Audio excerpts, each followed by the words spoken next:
So I just recently had a new Trane system installed. It's an XV20i along with a TAM8 um, unit on the inside for the heat pump.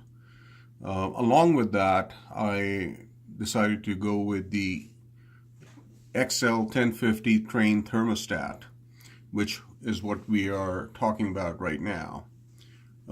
Essentially, from what I read, this is about the same as the XL 950, which is being phased out.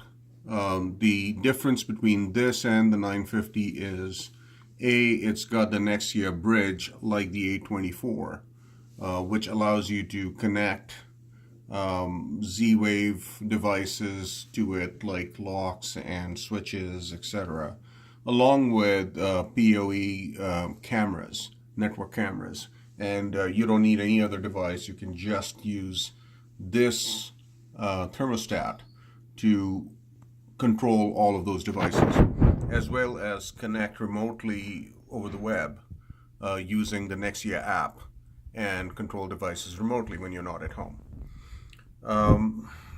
That is difference number one. The difference number two, which was the bigger difference for me, which was the deciding factor, was that it, along with Wi-Fi connectivity, the 1050 for the first time, I think, allows you to connect via Ethernet, which if you would look on the top right side right here, it'll show you that it is actually connected via Ethernet and it's not connected via Wi-Fi.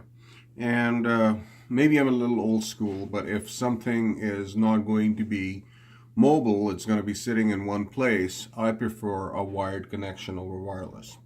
My other thermostat in the other zone is actually a Honeywell connected over Wi-Fi, and it's pretty reliable, but I have had connectivity issues where if I lose power and it comes back on, sometimes I have to go and make sure it reconnects to Wi-Fi. Anyway, so those are the two big things. Otherwise, it's about the same as the XL 950. I'm not going to get into too many details here because there are tons of reviews of 950 online and on YouTube, but I couldn't find one for the 1050.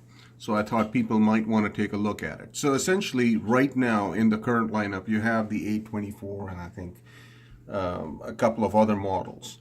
The difference between this model and this 824, etc., is that this is your 7-inch model.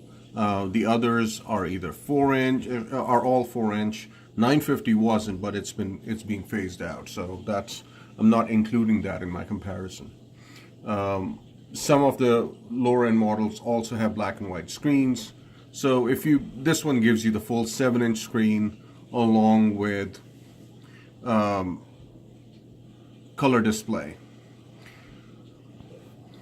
I'm going to show you just a couple of things. When you actually turn this on for the first time and go through the setup, if you have it connected via Ethernet, it completely skips the Wi-Fi setup, but your first screen, actually initial screen, will just have the inside temperature along with the up and down, and whether it's winter, it's going to be either cool during summer, or if it's winter, it's going to be heat in the middle. But you'll just have that. These are what they call widgets, and you can have up to 3 of them. If I was to go under menu and settings, and if I click on screen layout, it shows me the different options. I don't know why anybody would have the dealer contact there. You can look at runtime history on the main screen as a widget if you are trying to do an energy efficiency study. Air cleaner is another option, and the compressor speed, which again I'm not that interested in. Outdoor temperature, indoor humidity, and system status made sense, and I picked those 3. In here, and you can look at the XL 950 reviews, but this is, I think, about the same as the XL 950. You can select different colors for the background. You can do a screen lock if you want to keep guests, children out of your thermostat. And you can click on clean screen. I think it gives you about 30 seconds to wipe the screen off. In here, your network settings, you can reboot from here, use a setup wizard if you want to go through it all over again. Software upgrades, all pretty self-explanatory. You can set reminders for yourself, which is interesting. I don't think I would ever use my thermostat to give me reminders. But that's about all in settings. If I would have gone into the thermostat, I think you can change it from Fahrenheit to centigrade, etc. You can set up schedules, manual schedules. I think you can set up, I think on this one, up to 4 different schedules per day, and for 7 days, different schedules. If I go under weather, it will give me the forecast high and low for today,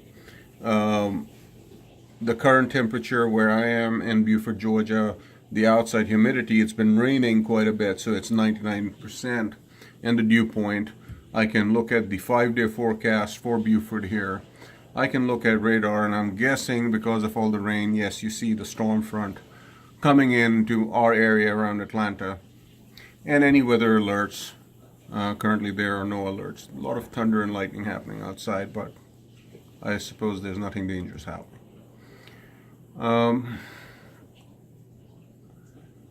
Let's go under humidity. Indoor humidity is at 51%. Since this is a variable compressor, it runs all the time and it does control the humidity really well. So ideally your humidity, from what I've read, needs to be between 45 and 55%, and it seems to be doing really well at holding it around 51. That's about it. The service menu, you can get into it. It's for whatever repair shop you have coming in. There are certain options, and there you can get into it by clicking on technician access and holding it for a while, and it will let you in, and you can check that out. And again, there are XL950 reviews out there that will show you exactly that. Nexia bridge, once you have set it up, you can add devices here, like a Z-Wave switch. You can buy Z-Wave switches from your local hardware store typically, and you just install them. And I have a different Z-Wave. I use the Samsung's version of it, and that's my Z-Wave hub. But I could have used this instead, and I would just add a device once I have installed a Z-Wave switch or any other Z-Wave device. I just add a device. It'll find it on the network as long as it's, or actually within vicinity, and it would add that in here. And you can add cameras, etc. Here as well.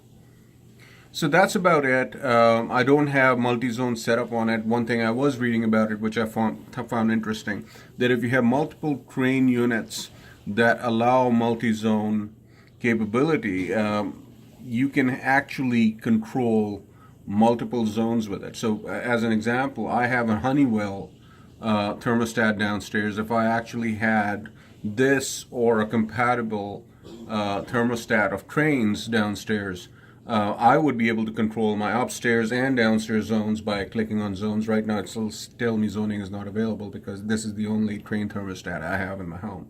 So that would be a good consideration if you are buying or setting up multiple systems in your house. So that's about it. If you guys have any specific questions about the XL1050,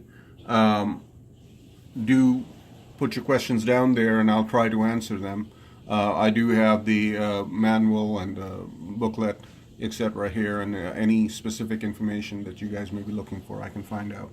But in summary, the Nexia bridge, like the 824, is what separates this from the XL950, as well as the Ethernet connection, which was important to me, and that's why I went with the 1050. I did not pay any more for this unit versus the 950 simply because I was able to negotiate with the HVAC company that did all the other installation, and they were able to just throw this in for the same price.